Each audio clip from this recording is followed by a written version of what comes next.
retour sur le plateau de Zemmour et nommé c'est maintenant l'heure de la semaine folle de Tanguy Pastureau. Oui, et cette semaine, le président Macron, notre Ch'tiquick, a rencontré Philippe Martinez de la CGT, qu'il n'a pas reconnu avant d'être en poste. Il n'avait jamais entendu parler de la CGT.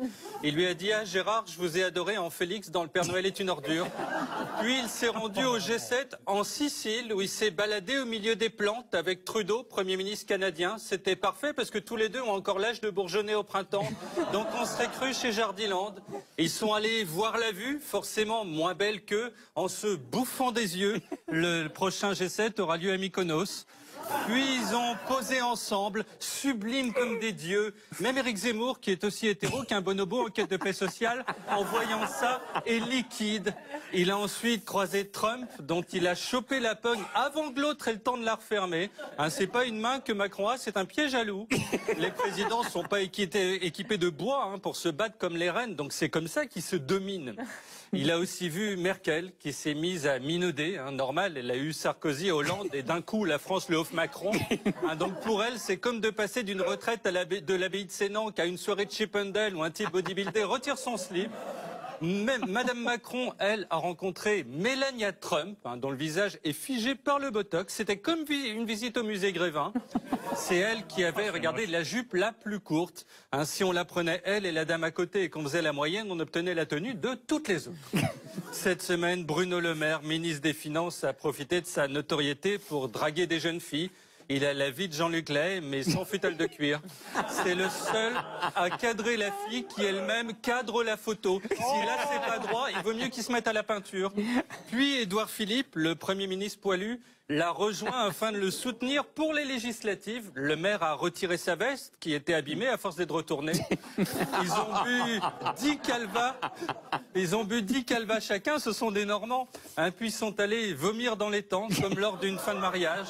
Ils ont fini déchirés à 4 dans le jardin d'un fan de Le Maire. C'était une sorte d'après-midi hot spécial couple, où les mecs avaient les cerises rouges, mais sur l'arbre derrière eux, donc ça va. Cette semaine, Macron est allé au stade pour la finale de la Coupe de France où il a souri à Sarkozy qui lui a souri. On serait cru au mondial de l'orthodontie. Il a broyé la main de Sarko, toujours ce truc de domination. C'était soit ça, soit voir qui urinait le plus loin, mais il ne voulait pas, il y avait une dame. Il est descendu sur le terrain, dire à un type du PSG, petit joueur, moi aussi j'ai encaissé 3 millions et sans me crever à courir après un ballon, alors rentre chez ta mère. Il a rencontré JPP qui lui a dit, vous savez, moi je jouais à la fin des années 80, Macron a répondu, je sais pas, j'étais pas né. Brigitte, professeure de français et de théâtre, s'est donc retrouvée au milieu des fouteux. C'est idiot parce que par phrase de 20 mots, elle en avait 19 de trop. Cette semaine, Manuel Valls, candidat aux législatives dans l'Essonne, s'est dit « je vais faire le jeune ». Et il est sorti en chemise grunge, plus le jean tellement serré qu'il aurait pu chanter les Bee Gees dans un karaoké, plus les Doc Martens. Il ressemblait moins à un jeune qu'un SDF. Puis, il a fait campagne, la chemise sortie du futal et avec 49.3, son chien. Il avait juste oublié ses pantoufles. Il a fini sur une chaise de jardin pourri à expliquer son programme. Il y a 6 mois, il était Premier ministre. Un niveau chute sociale, c'est comme si Stéphane Bern passait de Chambord à un F4 à Dijon décoré par Damido. Le pauvre. Cette semaine, Macron a accueilli Vladimir Poutine à Versailles. Ils se sont baladés dans une grande pièce vide. On serait cru au Parti socialiste. Puis Macron lui a tendu la main, membre qui a déjà explosé les doigts de Trump, Sarkozy, plus les mecs du PSG qui s'en foutent, ils jouent avec les pieds. La presse a filmé les mains s'approchant l'une de l'autre, puis ça a fini en gros plan dessus. À cause de Macron, la diplomatie a totalement repris les codes du X. Sur YouPorn, maintenant, il y a une catégorie poignée de main avec que des vidéos de Macron. Il a éclaté la main de Poutine juste pour le dominer. C'était soit ça, soit être enfermé à la cave de sa villa du Touquet et de le fouetter. Alors Poutine était tellement claqué après qu'il a fallu le balader dans une voiturette. Et il bénéficie aujourd'hui de l'allocation adulte handicapé. Cette semaine, Marine Le Pen a fait campagne pour les législatives sur les marchés où elle a souri. Elle fait cette tête-là depuis le début du débat du second tour. Elle doit être en dépression. Elle a serré la main à des gens, mais pas comme Macron, il n'y a pas eu d'amputation. Elle a posé avec des enfants. Regardez, c'était la seule à faire cheese. Et même avec une dame voilée. Hein, la dédiabolisation du FN, ça va trop loin. Je pense que pour son prochain meeting en première partie, elle aura Khaled. Cette semaine au PS, enfin, ce qu'il en reste, on a aussi fait campagne. Aurélie Filippetti a collé ses affiches, seule, puisqu'elle a moins de fans que Francis Holm. Benoît Hamon, lui, a parlé à des jeunes à Trappes en train d'écouter leur musique. Puis il s'est rendu à la base de loisirs de Trappes. Il a la vie qu'aurait Omar Sy s'il n'avait pas cartonné avec Intouchable.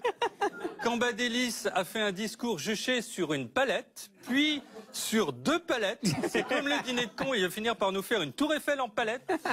Emmanuel Cos a fait le marché et a convaincu une dame voilée. Chaque candidat à la sienne, c'est un quota. Hein, il faut se dépêcher, il n'en restera jamais assez pour tout le monde. Et Cazeneuve a soutenu Najat Vallaud-Belkacem. Il a aussi soutenu Valls. Il adore les causes désespérées. Hein, il n'a rien pu faire pour le dodo, disparu au XVIIe siècle. Donc il s'est dit qu'il pouvait sauver des socialistes. Cette semaine, à droite, on a aussi fait campagne. David Douillet a sorti son affiche avec son suppléant Karl Olive. C'est le 2e type à être gaulé comme ça et à fréquenter quelqu'un qui s'appelle Olive après Popeye. NKM a offert des fleurs aux gens et elle a dansé avec des badauds pour gagner. Elle est prête à tout. Si un jeune lui demande de faire de la danse hip-hop, on va la retrouver sur la tête. Barouin, lui, a traîné Sarkozy à 3 pour un match, puis 3 a gagné 2-1. Alors Barouin a enlacé Sarkozy. S'il y avait eu 5-0, il lui faisait un French kiss. Là-bas, on appelle ça un plan à 3. Enfin, cette semaine, Laura Flessel, ministre des Sports, a fait une démonstration d'escrime. C'est la seule ministre à continuer à pratiquer son activité d'avant. Hein, c'est pour ça, c'est dommage, ils auraient dû prendre Clara Morgan. Bref, quelle belle semaine ça a été. Merci à vous, messieurs. Je rappelle à nos téléspectateurs qui peuvent réagir sur les réseaux sociaux avec le hashtag ZenTP. C'est maintenant l'heure de notre second duel.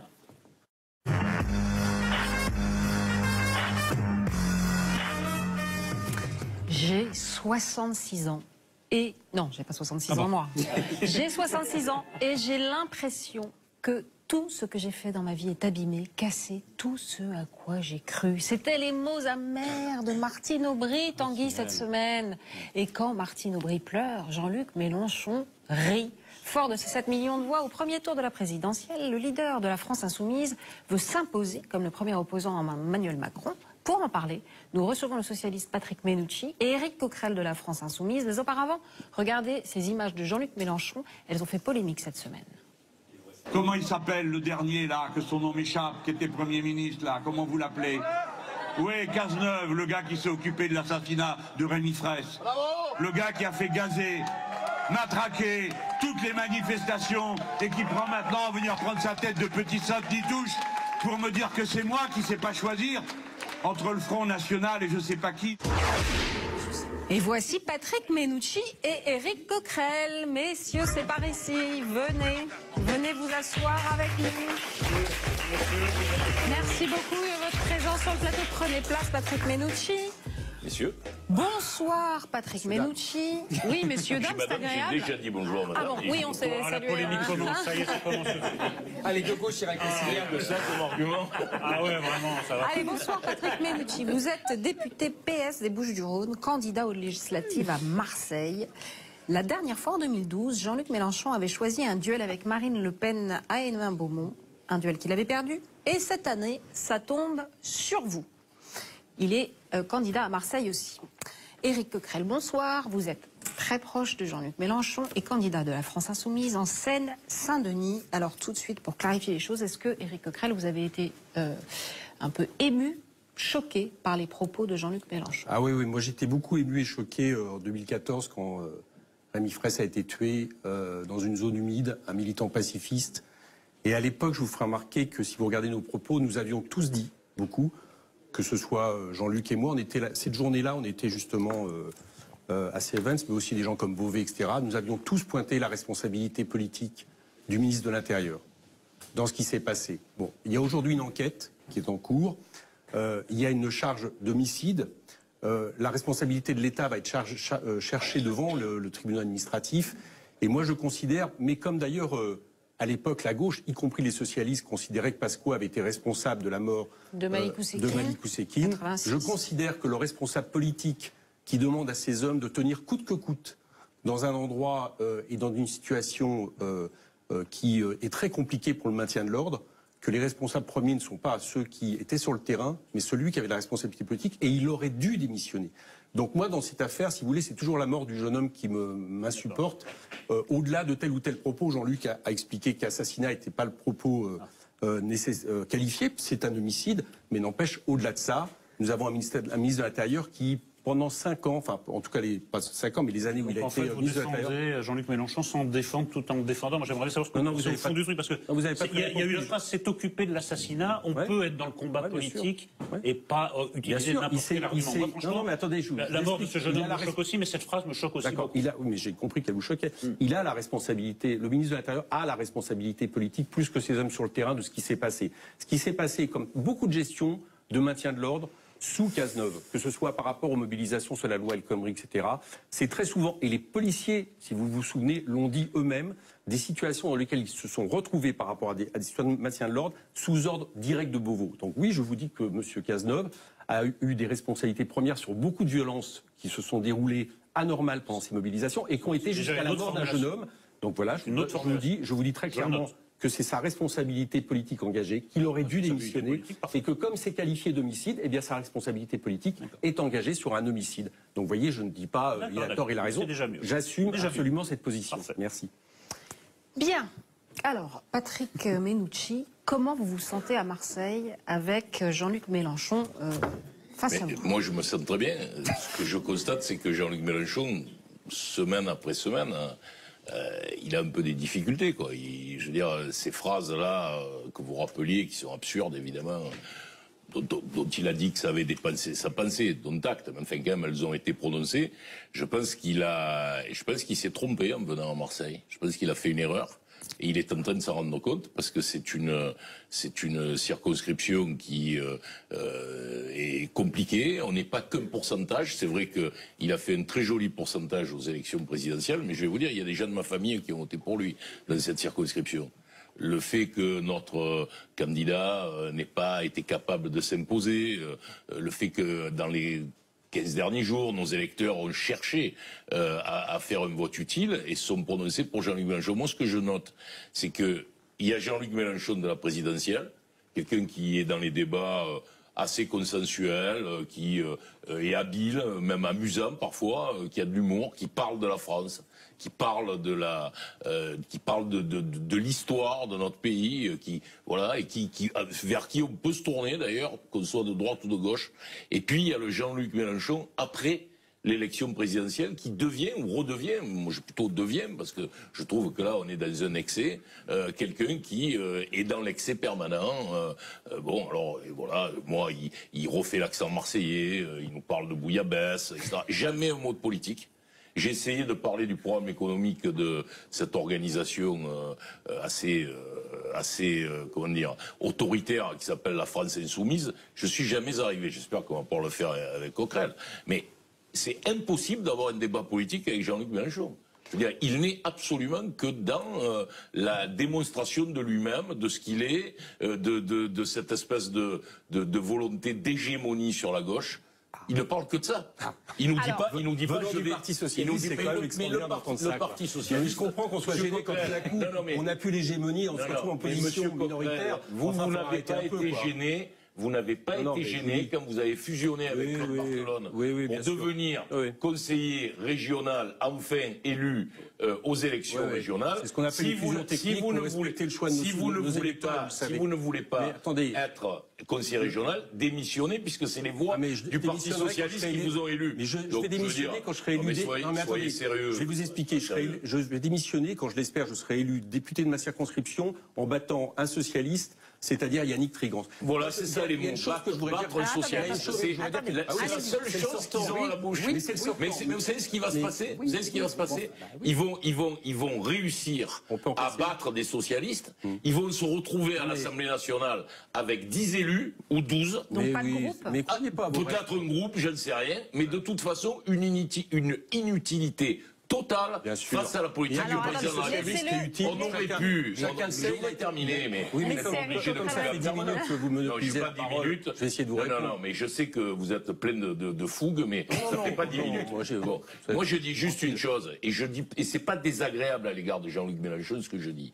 Je pense que Jean-Luc Mélenchon, au soir de l'élection présidentielle, quand il a fait son score qui est remarquable, il aurait pu se dire « je vais être le François Mitterrand en 1971 ». C'est-à-dire, j'ai une autorité sur la gauche, j'ai fait un bon résultat, et je vais rechercher l'unité. Or, il a fait le choix inverse, qui est le choix de liquider toute la gauche, le Parti communiste français, le Parti communiste français, Europe Écologie Les Verts, le Parti Socialiste, tout ce qui dépasse. Il ne va pas y arriver. Il y aura plus d'élus socialistes à l'Assemblée nationale que ce qu'il y aura d'élus FI, mais tout ça ne servira à rien. Le temps de parole est déséquilibré. Voilà. Tout d'abord, moi je trouve que la photo est gênante tout à l'heure, parce qu'on voit un duel Mélenchon-Menucci.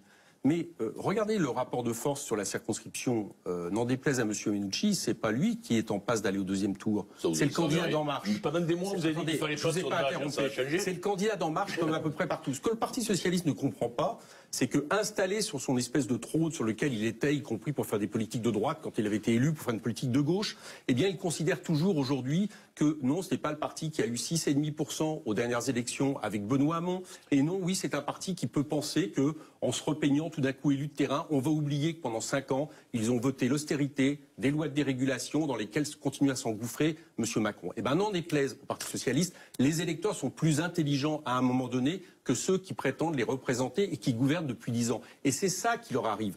Donc Jean-Luc Mélenchon, moi ce que je remarque une chose, c'est que les socialistes, ils aiment toujours Jean-Luc Mélenchon, il y a quelque temps, le même qu'ils critiquaient à ce moment-là. Donc maintenant, Jean-Luc était extraordinaire pour la campagne présidentielle.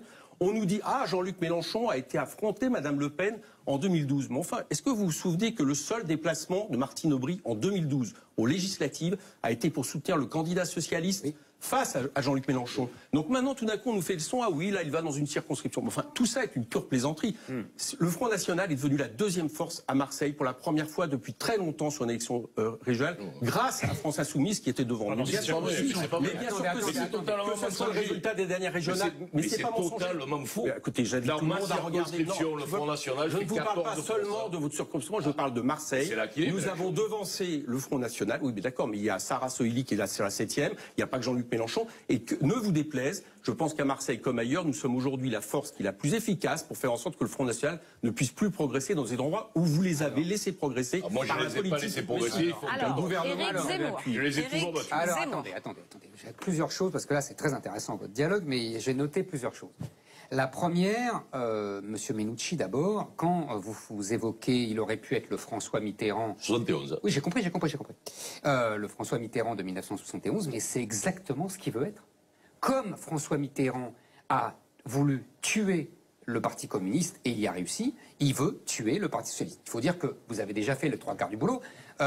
C'est quand même, déjà, vous lui avez servi la soupe, et donc il veut vous achever. Donc c'est tout à fait normal de venir chez vous, parce que vous êtes une incarnation du Parti socialiste, pour le meilleur et pour le pire, et donc de vous tuer, vous, Menucci, et vous, le PS. C'est la loi j'allais dire, darwinienne. Comme Valls est déjà mort, il est déjà passé à droite, on va chercher les derniers militants socialistes. Moi, c'est pas mon problème, vous comprenez.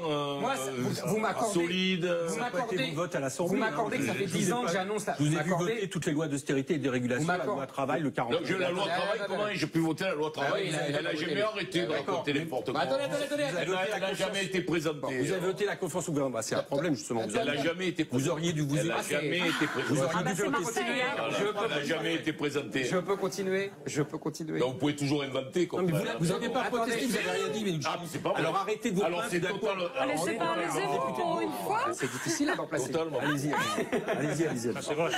Alors, ça, c'est pour Monsieur Menucci. Deuxièmement, pour vous, Monsieur Coquerel, vous dites deux choses. Vous dites, et moi je vous approuve tout à fait, vous dites, ils ont fait 6% à la présidentielle.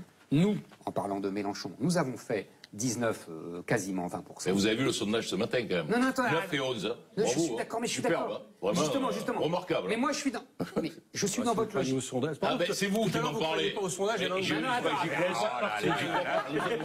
Mais je laisse finir Zemmour.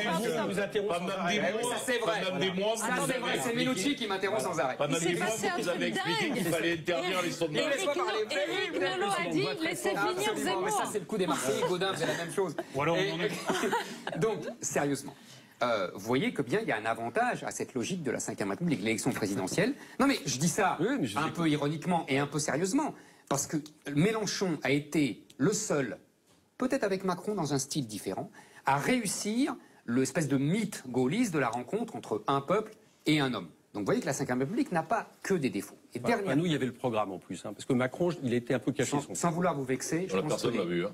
les gens n'ont pas voté Le pour le programme, programme ils ont de voté pour Mélenchon. son- Je pense que ils ont si. voté pour son talent Si, ça dans non, les sinon, débats. il n'aurait pas fait Alors, le sport Menucci, qu'il a ça fait. va, c'est bon. Oui, c'est ça. Bon, on va jouer à ça. Le programme, jour où les gens vont programme a été s'apercevoir numéro que vous 1 voulez dans toutes les sortir ventes de de livres l'euro, pendant des mois et des mois. Mais non, vous l'avez pas lu, le programme. Dernière Arrêtez.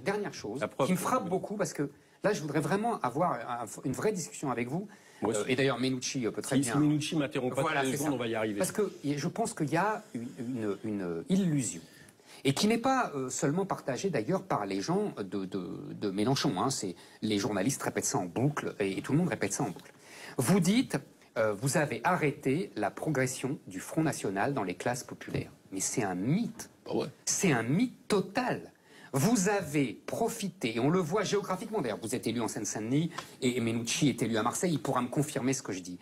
Vous avez gonflé le vote de Mélenchon avec deux électorats, l'électorat des socialistes Bien sûr. qui a voté utile, Menucci a raison, et l'électorat issu de l'immigration arabo-musulmane qui a voté en masse pour la présidentielle. Ces deux électorats-là ne votent pas Front National. Ce ne sont pas les classes populaires françaises habituelles.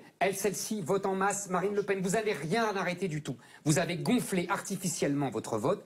Et c'est ça votre problème, d'ailleurs. Votre problème, c'est que pourquoi vos sondages redescendent? C'est parce que l'électorat arabo-musulman ne vote jamais, Non, sauf à la présidentielle. Non, vous trompez. Non, je me trompe pas. Non, mais je vous trompez parce que très souvent, vous parlez de l'électorat arabo-musulman. Mais Moi, je vois les chiffres. Hein. Oui, mais vous parlez de loin. Moi, en ce moment, je passe mes journées à aller faire campagne dans les cités, dans les quartiers populaires, dans lesquels il n'y a pas qu'un électorat arabo-musulman. Il y a aussi beaucoup de gens. Il y a bien sûr que quasiment oui. plus que ça. Mais venez avec moi faire campagne. Avec plaisir. Voilà, vous allez venir avec Vous moi allez ce prendre soir. des tomates, Et si vous vous allez allez voir. Oui, c'est ça. Vous protégez. C'est Si vous. vous avez un allez but, voir. protégez-le. Non, c'est lui qui protégez.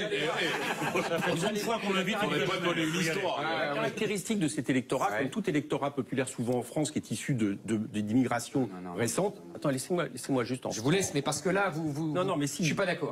Écoutez, avec votre sémantique, je suis c'est pas ça. d'accord. Relisez Victor Hugo, vous apercevez que dans les années, au 19e siècle, Oui. c'était les Creusois, les Corésiens et autres, qui étaient considérés comme Mais je la migration. connais celle-là. Aujourd'hui, les Corésiens, c'est comme les Arabes et les Africains Aujourd'hui, Ça, c'est un avant-hier, mythe, c'était ça. les Italiens, les Espagnols, etc. Non, Et non, aujourd'hui, non, ce sont d'autres générations. Mais je connais Est-ce que, votre contrairement à ce baratin que vous antiraciste, croyez, il est faux. Contrairement à ce que vous croyez, mais c'est pas un baratin. Si, c'est un Non, baratin. C'est un baratin qui c'est une réalité qui pseudo-humanisme. s'oppose par rapport à une discussion qui est fantasmée par Non. rapport au quartier Non. populaire. Aussitôt que c'est le quartier C'est populaire, faux, monsieur. cette diversité, Ce ne sont pas des quartiers Maintenant, je vais vous populaires, répondre c'est des sur- quartiers Je vais islamisés. répondre. Ce ne sont pas des quartiers D'accord. populaires, Je vais répondre c'est sur des votre quartiers question. islamisés, halalisés. Non, Ce non. ne sont pas des quartiers Je vais répondre. populaires. D'accord, C'est le débat. Non. C'est le débat parce que c'est leur électorat. répondre Et c'est à votre l'électorat question. qui l'a fait gonfler. Je peux répondre au cœur Et du bien débat sûr, ou pas monsieur Coquerel. Bon, donc je ne suis pas d'accord sur cette caractérisation de l'électorat. Je sais que vous n'êtes pas d'accord. C'est l'électorat de la Nouvelle-France des couches populaires qui est d'abord, à un moment donné, Moi, je ne suis pas d'accord avec votre distingué terminologie. par On a sa compris, place Eric. dans le social et non pas par sa place d'un point de vue C'est faux. racial ou d'un point de vue des religions. C'est ça qui caractérise. Et c'est si notre les gens désaccord. votent Mélenchon, c'est parce que nous proposons justement une politique qui s'oppose au libéralisme, qui s'oppose à la casse des services publics, à l'austérité. Vous vous êtes fait un C'est ce film. que je vous dis. Non, mais ça, Vous c'est êtes votre fait un film à vous. Mais Non, non, mais- Maintenant, je Film vous réponds contre par film, rapport est-ce qu'on à pourrait l'électorat sortir, dont là vous parlez pour le Front National. Et je vais répondre à cette Allez-y. question. C'est-à-dire l'électorat de couches populaires qui, sur un discours qui peut leur sembler un discours de protection, etc., peuvent être tentés par Marine Le Pen. Marine Le Pen, je vous rappelle, on nous l'a vendu à 30% pendant des mois et des mois. Première force, il n'y avait même plus de discussion à avoir. Si Marine Le Pen n'a pas été à 30%, Ouais. mais au final a été beaucoup plus bas Ouais. au jour du premier tour, c'est pas grâce au Parti Socialiste ou à Hollande qui a tapé Jean-Luc Mélenchon les 10 derniers jours, le taper Marine Le C'est Pen. grâce à qui, alors Parce qu'il voulait Marine Le Pen face à Macron. C'est grâce effectivement au fait. Jean-Luc et Mélenchon. bien sûr, c'est grâce au fait que nous avons proposé une autre issue par rapport au libéralisme. Ma grand-mère vous aurait fait. Oui, votre grand-mère peut-être, mais moi je vous le fais pas comme ça, pour libre-échange, parce que contrairement à... C'est grâce à Marine Le Pen je pense que qu'elle est tombée à 21%. Alors, Eric vous Nolot, avez on va lu le avancer programme avec vous, L'Avenir hein. en commun, et vous savez qu'il y a en gros 3 issues aujourd'hui. Il y a 3 grandes œuvres politiques. Il y a celle de M. Macron, qui est la poursuite du libre-échange, la compétitivité, et qui d'ailleurs explique pourquoi le Parti socialiste et les Républicains qui ont fait cette politique depuis 10 ans, en réalité ne servent plus à rien et seront les auxiliaires. Là, je suis d'accord avec vous. Vous avez l'offre Front National identitaire, xénophobe, qui pense qu'en réalité c'est l'idée d'une France seule contre toutes et dans laquelle on aura, j'allais dire, fait un nettoyage avec un apartheid social, c'est ce qu'elle proposait avec la constitutionnalisation de la préférence sociale, et vous avez l'offre que nous proposons, qui est celle de du partage des richesses, de la solidarité, et je crois que partout dans l'Europe, c'est autour de ça que se déroulent les choix politiques. Allez, Nolot. Je peux interrompre le meeting. Moi, je voudrais pas avancer, mais revenir en arrière. Vous pouvez me raconter tout ce que vous voulez. Mais on parle politique, on a le droit de parler politique. Non, mais simplement, il y a un fait qu'il faut isoler. Non, mais vous inquiétez pas, il dit ça à moi aussi que je fais des meetings, vous inquiétez pas. Donc j'attends la pause, et là je reprends mon souffle. Parlez sans vous émouvoir. Il y a un fait isolé, il faut revenir là-dessus, c'est qu'en 5 ans, M. Mélenchon s'opposait dans la circonscription à Marine Le Pen, maintenant il s'oppose à M. Menucci, donc en 5 ans, le message est passé de « mon adversaire c'est le FN » à « mon adversaire c'est le PS ». Il faut l'assumer. Après vous nous racontez, d'ailleurs sur un mode un peu cacophonique, mais c'est ça. Maintenant, vous avez décidé que le problème de la France, le problème des gens de gauche... Les gens qui reprochaient à Jean-Luc Mélenchon d'avoir fait répondez-moi là-dessus. Maintenant nous dit ça. Je vous réponds encore une fois. J'ai compris que Menucci ne croit pas au rapport de force, mais on se revoit après le 11. Je vous dis que, contrairement à ce que vous pensez, ce n'est pas Jean-Luc Mélenchon qui va empêcher Menucci d'être élu dans sa circonscription, c'est que Jean-Luc Mélenchon va empêcher En Marche d'être élu. C'est ça qui va se passer. Mais regardez un peu... Mais venez, attendez. J'ai compris que vous avez... Mais le FN, qu'est-ce qui devient? J'ai compris que vous avez une pensée politique. Mais le FN, on s'en occupe. Parce que finalement, bien sûr que oui. Il n'y a pas de FN dans la circonscription, là. Et alors, dans la 7e... Non, mais là, celle-là... Vous savez pourquoi le FN a été fragilisé, notamment, et à Marseille? Mais il a pas été fragilisé. C'est parce qu'on est passé devant. Mais c'est pas vrai. Mais ils se sont inventés un film. Non, ça c'est les chiffres qui le disent. Mais c'est pas vrai. Donnez-les les chiffres. Vous donnez Moi, je vais vous donner les chiffres. Moi aussi, je vais vous donner les chiffres. Je vais vous donner les chiffres. Vous allez donner c'est la phrase que je dis. On a une excellente candidate dans la 3e circonscription, par exemple. Mélenchon va dans une circonscription où il n'y a pas de championne du monde de taekwondo. Vous verrez qu'elle mettra KO le FN aussi. Et elle le mettra pourquoi? Parce que dans la ville de Marseille, nous pensons qu'il faut... Mais non, je parle de la circonscription. Je parle de France Insoumise. Mais vous croyez que France Insoumise, c'est que Jean-Luc Mélenchon? Jean-Luc Mélenchon, c'est notre porte-parole. Et vous allez vous apercevoir de l'inverse. C'est notre porte-parole. Mais bien sûr que oui, vous dites ça. Je n'ai pas trop bien compris. Vous dites ça aux autres forces politiques? Vous n'avez pas remarqué, vous invitez ici c'est Macron, Pierre, vous invitez Raquel Garrido, vous invitez des gens comme ça. Donc vous avez bien vu que nous avons aussi des porte-paroles. Jean-Luc Mélenchon, d'accord, est candidat dans une circonscription. Voilà. Nous sommes candidats dans 560 circonscriptions sur un programme qui est l'Avenir en commun. Et là, vous avez remarqué, c'est et les gens sont pas Menucci qui est dans la suffisamment bêtes circonscription de M. pour ne pas Mélenchon. comprendre une C'est pour ça chose. qu'on Ne pas focalise. comprendre une chose, c'est qu'au-delà des talents de tribun de Jean-Luc Mélenchon, qui effectivement font une différence, il y a un programme d'Avenir en commun qui fait là, pour le coup, toute la richesse de ce que nous proposons et qui explique les 7 millions de voix. Arrêtez de prendre les électeurs pour des imbéciles. Les électeurs comprennent très bien ce que nous avons proposé. C'était votre phrase de conclusion, Éric Coquerel. Je suis navré. Non, mais sur la question du Front National, on va être clair. En 2012, à l'élection présidentielle, le Front National a fait 14,3 dans ma circonscription. Et aujourd'hui, il a fait 14,3. Donc c'est exactement le même résultat. Et sur la ville de Marseille, ça vous a peut-être échappé, mais déjà aux élections régionales, le Front National avait baissé. Enfin, il était première force. Non, le Front National, mais parce que le Front National avait baissé, et par exemple, dans ma circonscription, où moi j'ai appelé à voter pour Christian Estrosi, très rapide, attendez, on peut parler. Non mais attendez, Hollande est devenu président de la République, mais le Front National était pas au 2e tour. Non mais après un quinquennat de Hollande que vous avez soutenu dans toutes les lois, le Front National est au 2e tour. Alors ceux qui ont fait grossir le Front National, c'est ceux qui ont raccourci rapidement. Mais écoutez, non mais on a compris que Patrick Menacci, non mais Coquerel, quand vous dites vous faites le problème c'est de gauche, non mais faites attention parce que faites attention parce qu'à force de fonctionner comme ça, vous allez donner raison à ceux qui pensent que vous récitez des mantras d'une secte. Oui, bien sûr. Alors non mais d'accord, mais les éléments de langage. Non mais j'ai pas d'éléments de langage. Les officiers PS j'ai pas besoin j'ai pas d'officine, ça va. Mais si vous reprenez tous les éléments de langage. J'ai pas d'officine. Concluez, s'il vous plaît. Mais j'ai pas dit un mot. Non mais j'ai pas dit. Parlez-nous de votre programme. Tiens, votre programme, c'est quoi? Vous mais Vous dites attendez, quoi sur c'est Macron? lui l'animateur. Ça serait intéressant. Non, de allez-y. savoir. Je veux savoir. Moi, j'arrive pas à comprendre. Laissez-le finir. Qu'est-ce qu'il va faire Parlez, sur Macron, sur les lois finissez. Moi, travail? je Jean-Luc Mélenchon, il m'a choisi, moi, parce que je suis un socialiste, je dirais, qui a toujours été dans vraiment le travail de la gauche, qui a toujours voulu le rassemblement, qui a toujours recherché, qui s'est opposé à la loi de travail, qui a été celui qui a fait, reculer le Premier ministre, qui est celui qui a fait reculer le Premier ministre sur la question des binationaux, sur la déchéance de nationalité. Et je vais vous dire un truc. Celui qui a voté la déchéance de nationalité entre Mélenchon et moi, c'est Mélenchon. Parce qu'il a voté. Non mais là, c'est. Il a voté. Attendez. C'est Mais vous, la on peut sardine qui terminer bouge le port de Mais on peut Marseille. là. terminer ou pas Non, mais c'est ça. Finissez. Jean-Luc Mélenchon, et bien sûr, était pour la déchéance de Finissez, nationalité. Attendez, laissez-le Patrick finir. Mélenchon. Si vous écoutiez, Oui. qu'est-ce qu'il a voté Jean-Luc Mélenchon lorsque la loi a été présentée par Elisabeth Guigou en 1999 qui institue la déchéance de nationalité? C'était quoi son vote au Sénat? Non mais là. allez le rechercher. Non, mais attendez, parce que ce vote-là. arrêtez de faire une couverture sur tous vos votes. Vous avez voté tous les budgets d'austérité. Vous avez voté la loi Macron. Vous avez accepté le 49.3. Et vous êtes en train de nous. Non, mais je suis en train de vous dire. Vous avez fait une politique de Je suis en train de vous dire que le gars qui a voulu. vous allez être battu. Je suis en train de vous dire, mais ça, vous le Parce que verrez. les électeurs Vous le sont verrez pas parce que c'est Mélenchon qui Et va même le avec battre. l'accent, vous allez être Peut-être battu. ça vous arrangera à vous d'ailleurs. Mais je pense que vous l'avez envoyé là, les uns et les autres, pour vous en arrêtez de dire débarrasser n'importe d'ailleurs. quoi. Mais je pense que. Mais bien sûr, non, mais c'est bien mieux.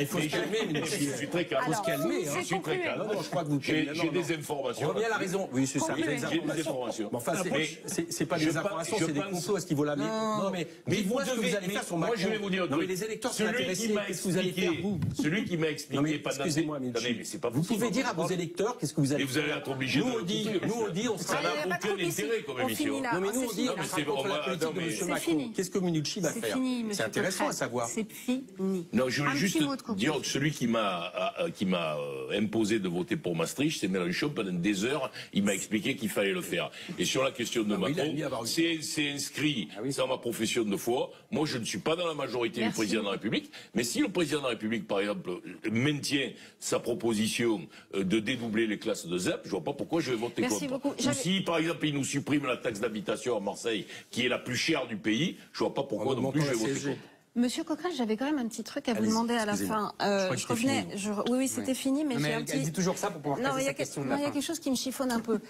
Vous comprenez que ça a pu être un peu choquant de faire de la mort atroce d'un jeune homme un argument de campagne quand même. Dans toutes les violences qui ont émaillé les manifestations l'année dernière, les policiers étaient tenus de ne pas riposter. Ça a été dit. Comment? Bien sûr. Mais ça fait Et longtemps donc que ils c'est ont comme été ça. torchés vivants, caillassés. Mais attendez, Donc, vous avez est-ce même que- entendu condamner la police, là? Vous avez Non, mais entendu peut-être on aimerait bien aussi un petit mot Mais pour la attendez, police est-ce que vous de m'avez la part entendu de la condamner la France police? insoumise. Mais à C'est chaque tout fois ce qu'il y a que- eu des policiers, notamment par exemple le policier qui s'est retrouvé Dans la le voiture 11e arrondissement dans la Ah. voiture, si vous regardez, nous avons fait un communiqué jugeant que c'était absolument insupportable ce qui était arrivé. D'accord. Et nous avons même loué son sang-froid puisqu'il est sorti et n'a pas Absolument. utilisé son arme. Donc vous nous lisez mal, vous nous lisez que d'un certain point de vue. Non, non, je lis Voilà, pas. nous l'avons Je- dit. Maintenant, je vais vous dire une chose. Les syndicats de police expliquent qu'au moment de la mobilisation sur la Connerie, se sont interrogés pourquoi, par exemple, un planton de policiers était devant un hôpital en train de se faire caillasser pendant une demi-heure, d'accord, et tout d'un coup avait l'ordre de charger au moment où arrivait le cortège syndical. Ça a été des questions. Mais si, je vous assure, même Alliance s'est posé la question. Donc, ce que nous disons, nous faisons tout à fait la distinction. Nous disons que c'est Beauvau qui donne les ordres, tout le monde le sait, d'accord, et qu'à partir de là, quelqu'un doit prendre sa responsabilité politique. Je vous le redis, au moment de la loi de la mort de Malik Oussekine, à l'époque, toute la gauche, y compris les socialistes, avait demandé la démission de Pasqua. Ça, il a raison. Non, mais il y avait une raison. Ah ben ça, il a Ah raison. non, c'est fini, Je c'est vous fini. rappelle Et que monsieur c'était de l'affaire de la Baquet, moto. absolument. C'était C'est Pasqua fini. qui avait Non, c'était les imposé les voltigeurs, motos ça n'a- avec les ça- voltigeurs. Non, Ça les n'avait rien à voltigeurs, voir. ça datait de mai 68. Oui, les mais voltigeurs. Mais c'est lui qui l'a imposé dans cette absolument. manif. Bien. Ben oui, mais Merci relisez votre beaucoup. histoire. Ah oui, bah, Merci beaucoup, messieurs. C'est maintenant l'heure de notre focus.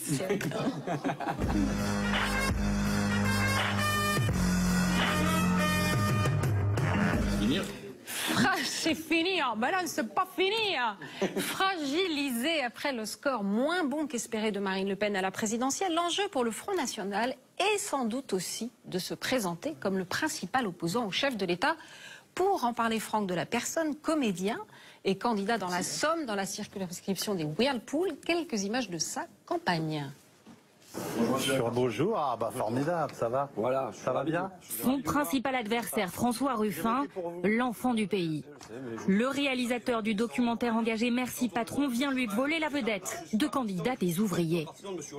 Moi je suis le candidat de tous les Picards et les ouvriers de Whirlpool en font partie. Monsieur est passé une fois sur le piquet des Whirlpool, mais moi je suis là depuis 15 ans aux côtés des salariés de Whirlpool.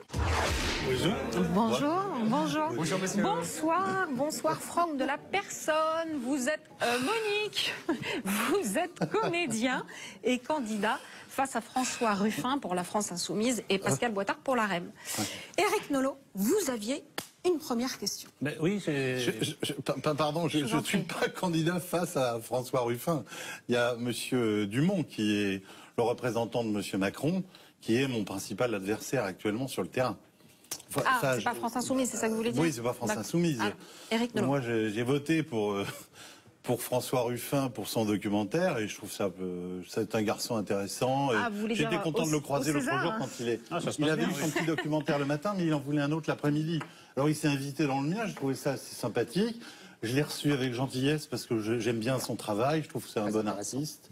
Voilà, donc c'est bien. Très bien, très bien, je note. De la personne. Donc votre cas est un peu curieux parce qu'il y a à la fois quelque chose de nouveau chez vous par rapport au FN et quelque chose d'ancien. Alors quelque chose de nouveau, j'insiste pas, c'est sûr qu'il y a un comédien qui s'engage avec le FN, là il ne doit pas y avoir beaucoup de précédents. Puis alors ancien, c'est que vous représentez tout de même ce que le FN a essayé un peu de cacher ou de marginaliser, c'est-à-dire des phrases un peu à l'emporte-pièce, vous savez, qui fait partie d'un folklore d'extrême droite qu'on croyait révolu. Je vous cite chouette, allez-y, un petit exemple. Molière ne parlait pas l'anglais, ça c'est vrai, et Victor Hugo n'a pas appris l'arabe à l'école. Donc ça c'est vrai aussi. C'est ce qui est vrai aussi, mais non mais factuellement c'est très vrai. Peut-être que factuellement, vous avez raison, je suis content que vous citiez factuellement, je reconnais, mais évidemment on sait que c'est une allusion aux polémiques qu'il y a eu autour de Najat Vallaud-Belkacem qu'on a accusé. Il est fort. Faussement. Il est fort. Oui, c'est très fort. La phrase exacte, je vais vous la redire, c'était parce que moi ma bataille, c'est essentiellement, notamment dans ce fameux discours que vous citez, c'était le début d'un discours et je parlais de la civilisation française, qui est chère à mon cœur. À nos cœurs. Et tant mieux, je suis bien content. Je suis bien content. Et en fait, je disais que Molière ne parlait pas l'anglais et que, effectivement, Victor Hugo n'avait pas appris l'arabe à l'école et que pour ces raisons-là, ils ne connaissaient pas ces deux langues et que pour autant, ils sont devenus des valeurs universelles. Et donc, c'est ce que je voulais mettre en lumière. C'est-à-dire que la France se suffit à elle-même. On n'a pas besoin d'être perpétuellement dans le multi quelque chose. On peut trouver... Non, mais ça n'exclut pas, évidemment, d'aller à la rencontre d'autres cultures, parfois même de s'en inspirer. La France l'a fait. Non, mais il y avait de grands écrivains qui parlaient des langues étrangères. Mais bien sûr, mais vous savez, ce qu'il y a d'extraordinaire, monsieur Nolot, et je vous le dis, parce que ça m'a surpris, en fait, cette réaction-là, parce que ça me semblait une phrase assez claire, plutôt sympathique et plutôt rassembleuse. Et en fait, ce qui est amusant, c'est qu'on a vraiment pointé du doigt cette phrase comme si c'était... Alors que c'est un fait. Vous reconnaîtrez, comme moi, que c'est un fait historique, universel. Et on est dans un système, non mais je vous le dis, on est dans un système absolument extraordinaire, où même quand on cite des faits qui sont incontestables, il y a un tel terrorisme intellectuel, si sincèrement... C'est pas le débat. Évidemment que je ne questionne pas, je ne questionne pas la véracité des faits. Non mais vous ne le faites pas, mais à l'époque où ça a été pointé du doigt, cette phrase-là, c'était quand même extraordinaire d'avoir ce terrorisme intellectuel qui nous est imposé par Solferino depuis 40 ans. Il faut quand même le reconnaître. Moi, je dois dire que je fais partie des gens qui ont été abusés par ça. Parce que moi, je ne viens pas du tout du Front National. Moi, j'ai rejoint Marine parce que je fais partie de ces Français qui, je dois le dire, c'est vrai, et j'en suis très malheureux, mais j'ai voté Hollande aux dernières élections présidentielles. Et je me suis senti tellement trahi d'une vie entière à penser à gauche que j'en avais marre. Et que je suis passé de l'autre côté du miroir, si j'ose dire, en cherchant la personnalité qui me semblait le mieux convenir à l'action pour faire quelque chose pour sauver ce pays. Voilà. Et j'ai eu la chance d'avoir à côté de ça une rencontre personnelle qui m'a enthousiasmé, mais ça c'est encore un autre je vais préciser ma question. Sur le côté littéral, moi je vous rappelle juste une chose, que par exemple Baudelaire était un immense traducteur de l'anglais. Certainement que les textes d'Edgar Poe sont supérieurs en français qu'en anglais. Donc ce débat déjà est un peu bizarre. Et ensuite je vous dis que par cette allusion de l'arabe à l'école, vous tombez dans cette polémique. Je croyais que le FN voulait en terminer avec les candidats comme vous qui agitent ce genre d'idées. Voilà, c'est ça qui me surprend. Ça me fait de la peine que vous disiez ça, parce que moi, je ne suis ni raciste, ni xénophobe, et je ne suis entouré, en tout cas, dans l'entourage de Marine et de Florian, je n'ai que des gens qui pensent absolument comme moi. Vous avez vu le florilège de Marianne avec les déclarations antisémites, xénophobes des candidats FN? Vous n'avez pas lu ça? Non. Il y a un très joli florilège. Et le ménage n'a pas été bien fait. Moi, ce que je peux vous dire, c'est que je n'ai pas, j'ai personnellement autour de moi que des gens très clairs dans leur démarche. Vous en rencontriez mais je n'ai pas, voilà, moi je vous dis, j'arrive avec je suis très heureux d'être là parce que j'ai rencontré des gens qui étaient sincères, qui avaient envie de faire, qui avaient envie d'être dans l'action. Ça correspondait à mon désir, à ce désir que enfin quelqu'un bouge, quelqu'un fasse quelque chose. Je venais aussi avec un projet culturel, parce que par rapport aux intermittents, par rapport à la culture française, par rapport à la production française, et c'est vrai que j'ai été reçu avec beaucoup de gentillesse par Marine, qui m'a dit oui, il faut absolument travailler à ça. Et je pense que si elle avait été présidente, on aurait les artistes, ça je ne sais pas, mais en tout cas, le projet aurait été mis en œuvre, et les artistes auraient été, à mon avis, très étonnés de tout ce qui aurait été apporté. Certainement, ils auraient été étonnés. Non, je vous assure, dans le sens positif, je vous promets. Alors, monsieur de la Personne, on va parler d'autre chose. Oui. D'abord, je voulais vous remercier d'être là, parce que on a un mal fou à avoir des gens du Front National. Florian Philippot annule à peu près toutes les semaines. Donc je me demande Marine Le Pen aussi et Marion Maréchal aussi. Je me demande bien pourquoi. D'autant que tout le monde donc est bien sympathique. Donc, voyez, vous lui direz, mais il le sait parce qu'il venait avant. Et mais il préfère BFM, sans doute. Il préfère BFM parce qu'il passe sa vie là-bas, donc il a ses habitudes, je comprends. En fait, je vais, puisque je sais que vous êtes assez proche de lui, donc je vais essayer d'avoir cette conversation que j'aurai un jour avec lui. Je vais la commencer avec vous si vous le voulez bien. Écoutez, très bien. Philippot est le principal instigateur, théoricien de la campagne de Marine Le Pen. Artisan, si vous voulez. C'était un peu négatif, en fait. Non, c'est pas du tout négatif. Instigateur. Instigateur, c'est pas négatif. Oh non, c'est pas négatif dans mon esprit. Je vais expliquer. Je suis pas d'accord avec Philippot, il le sait. Mais on a des débats, voilà. Non, mais c'est ça qui est bien. Mais c'est exactement. La démocratie. Donc il y a deux lignes dans la stratégie Philippot. La première, c'est insister sur l'économie plutôt que sur l'identité. La seconde, c'est tenter une alliance, qu'on a bien vu entre les deux tours, avec la France insoumise, avec les électeurs de la France insoumise, en tout cas la gauche en général, en anti-Maastricht, anti-européenne, patriote, comme dit Marine Le Pen. Et on a bien vu dans votre réaction, d'ailleurs c'était amusant, c'est pour ça que j'ai piqué le stylo de Nolo, parce que j'ai comme des mauvais élèves, j'ai jamais mes affaires. Quand vous avez parlé avec... Je suis un peu comme vous. Voilà, quand vous avez parlé avec grande faveur de Ruffin. C'est très révélateur de la stratégie. Mais après je vous explique pourquoi. Parce que, non, mais Ruffin, je m'en fous. De ma part, c'est pas un d'accord. Mais je suis pas politicien Ruffin, à la base. Ce que je veux dire, c'est que ces deux axes de la stratégie philippoto-marinienne ont échoué comme jamais. Marine Le Pen s'est plantée... Pas d'accord avec vous, mais... attendez, vous pourrez m'expliquer que vous n'êtes pas d'accord. Marine Le Pen s'est plantée en beauté. Et là, pour le coup, c'est moi qui vais manquer de crayon et de stylo parce que vous me mettez 17... Non, c'est très simple. Alors, je vais résumer. Marine Le Pen s'est plantée admirablement sur l'économie. Elle a montré son inculture économique et son incompétence dans le débat avec Macron.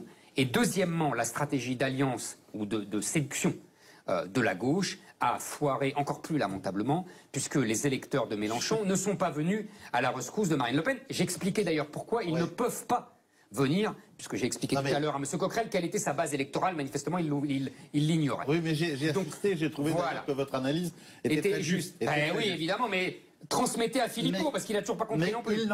Mais il n'empêche, je reviens et je vais passer par cette question-là, si vous voulez bien, pour vous répondre, à vos questions intéressantes. Moi, je viens plutôt du monde mélenchoniste. Sincèrement, j'ai fait des films avec des tas de réalisateurs que l'on connaît bien. Dont Ruffin.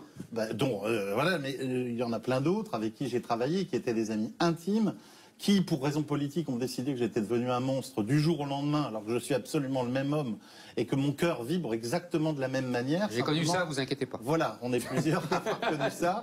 Et je comprends maintenant ce que vivent les militants du Front National qui, d'un jour à l'autre, sont devenus Nosferatu, le vampire de la nuit. Enfin, c'est épouvantable. Donc, et c'est en plus tellement injuste. Il y a un sentiment d'injustice terrible. Et ces gens, dans le fond, ont retrouvé dans le militantisme une forme de famille recréée. C'est assez beau. Alors, bref, venez à très beau à voir. Et quand on arrive à un moment où on est épuisé, où on n'en peut plus de voir des gens qui... Non, j'y vais. Où on n'en peut plus de voir des gens qui palabrent sans cesse, qui développent des arguments pour expliquer ce qui ne va pas, ce qui est le cas de Ruffin, d'autres, c'est le cas de l'extrême gauche.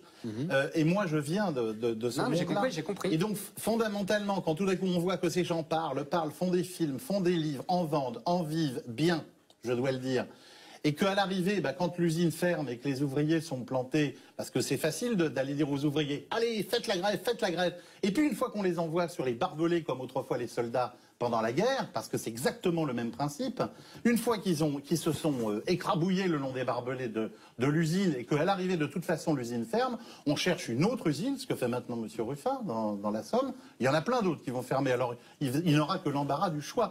Et puis il va continuer encore à mobiliser ses troupes. Répondez Donc, je fais partie de ce monde-là, je connais beaucoup de gens qui votaient Mélenchon et qui, aujourd'hui, votent Le Pen. Eh ben moi, je ne connais pas beaucoup. Eh ben moi, j'en connais plein. La géographie électorale vous donne tort, sans vouloir vous vexer. Moi, j'en connais plein, et vous verrez que ceux qui n'ont pas encore compris... Donc vous pensez que ça n'a pas été un échec? Je pense même que dans la Somme... pas répondu. Ça a été un bide total. Ça n'a pas été un bide du tout. Total. Elle a fait 33%, ce qui était grotesque. Une femme qui, sur son nom, capitalise 34,2%. Non mais c'est extraordinaire, sur son prénom même, on peut dire. Mais arrêtez, parce qu'elle a contre elle... C'est vrai que le nom Front National bloque un petit peu les populations. Alors attendez, parce si vous voulez bien, Franck de la Personne, si vous voulez bien, on va accueillir Alba et on va en reparler avec elle, vous allez voir. Plaisir. Allez, c'est à l'heure de Alba pour cette carnet de campagne. Jusqu'ici, c'était tough.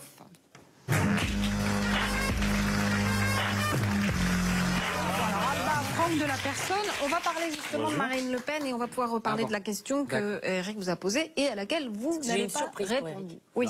Mais vous vouliez aussi nous parler de la moralisation de la vie politique. On l'a évoqué avec les garçons au début de l'émission. Grand sujet. Religieusement. Non, effectivement, François Bayrou prépare cette première grande loi du quinquennat, vous l'avez dit, les abus, les conflits d'intérêts, les embauches entre familles. Et depuis hier, en fait, il consulte tous les chefs de parti. Et donc, il consulte également Marine Le Pen, forcément. Et j'ai pu en discuter avec elle en début de semaine. Je lui ai demandé qu'est-ce qu'elle attendait de cette loi de moralisation. Est-ce qu'il y avait des préférences, des sujets sur lesquels elle voulait s'entretenir avec lui. Alors d'abord, elle dit « Je ne veux pas que cette loi se transforme en loi de cadenassage. Tout ne soit pas totalement interdit. » Par exemple, alors, elle ne veut pas qu'on interdise les prêts bancaires effectués par des proches en faveur des candidats. Ah oui, oui. C'est pro domo. Alors... oui, mais le Front National subit déjà un tel ostracisme de la part des banques, y compris les candidats. D'ailleurs, vous n'avez toujours pas réussi à avoir le prêt. Elle continue à chercher un prêt, Marine Le Pen. Bien sûr, et donc c'est absolument anormal. Je veux dire, on est en France, les banques devraient être absolument obligées. Comme quand un particulier veut ouvrir un compte, la Banque de France devrait dire vous ouvrez. Mais vous savez qu'on dit que c'est aussi une ruse pour contourner le plafonnement des dons, cette histoire. Non, mais c'est juste une action antidémocratique, une de plus d'ailleurs mise en place par un système qui tient le pays depuis 40 ans. C'est terrible. Alors en revanche, Marine Le Pen souhaite voir interdit le pantouflage. Alors le pantouflage, vous savez, c'est cette pratique qui concerne les hauts fonctionnaires qui se dirigent vers le privé, dans des grandes banques, dans des grandes sociétés d'assurance, sans avoir rompu avec leur ancien poste. Et c'est vrai que là aussi, on peut s'exposer au conflit d'intérêts.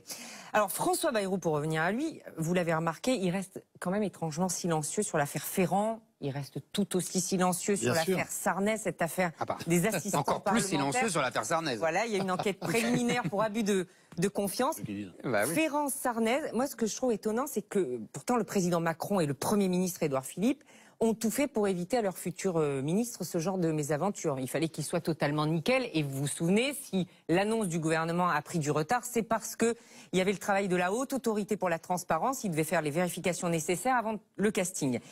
Et alors, c'est pas tout. J'ai appris qu'en fait, il y avait eu d'autres vérifications faites. Cette fois, chaque ministre a été auditionné par 2 magistrats. Un magistrat de la Cour des comptes et un magistrat du Conseil d'État, avec des questions très précises. Il paraît qu'on leur a demandé, par exemple, avez-vous payé vous-même vos vacances ces dernières années? Ouais. Ou avez-vous un frère ou une sœur qui a été poursuivi par la justice ces dernières années? Tout un tas de questions. Et malgré tout, il y en a qui passent entre les mailles du filet. Enfin, en tout cas, ça n'a pas permis de tout vérifier. Et Marine Le Pen me disait à ce sujet, il faut qu'on fasse comme aux États-Unis. Il faut qu'on mène une enquête très approfondie. Ça plaît beaucoup à Zemmour. Non, alors la différence avec la France et les États-Unis, c'est qu'eux, ils ont 2 mois entre le moment de l'élection et le moment où tout le monde entre en fonction. Nous, on n'a pas ce temps-là pour mener une enquête pareille. Absolument. Et alors, Marine Le Pen, vous l'avez vue assez longuement et elle est revenue avec vous sur ce débat de l'entre-deux tours. Raté. Un débat raté, oui. Voilà. Je trouve que c'est très courageux de sa part d'avoir fait... Non, mais attendez, vous allez voir ce qu'elle m'a dit. Bon. Donc, elle dit qu'en réalité, elle l'a très mal préparé, ce débat. Elle dit que l'avant-veille, elle avait fait 1000 km en voiture, la veille, elle s'était couchée à 23 h et elle dit très précisément, j'ai sous-estimé l'ampleur de la préparation d'un tel face-à-face. Mais c'est quand même bizarre de constater qu'un débat, ça se travaille.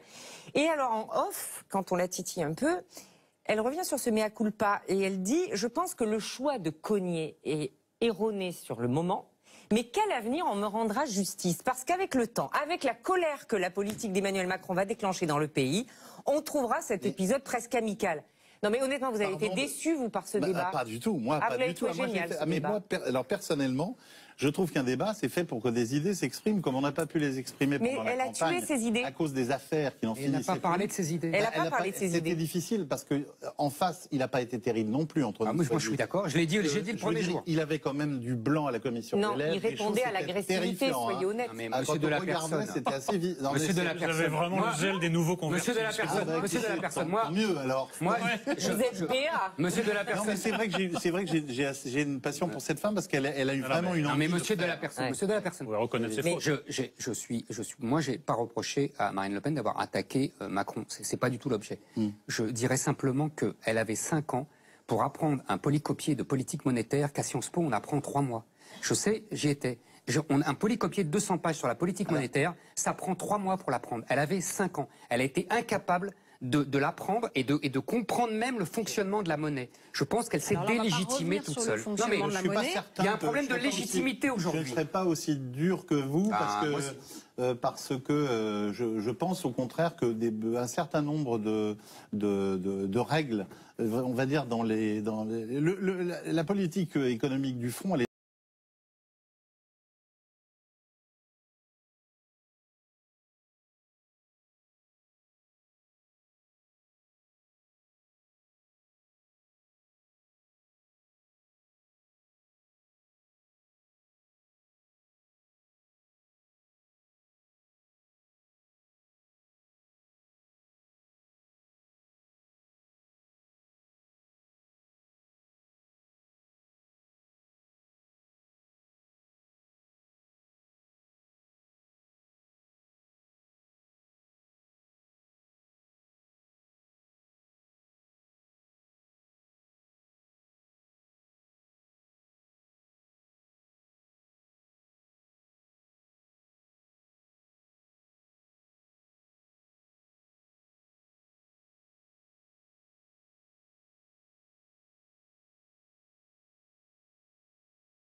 et qui vont s'avérer malheureusement le résultat. vrai content qu'elle ait dit des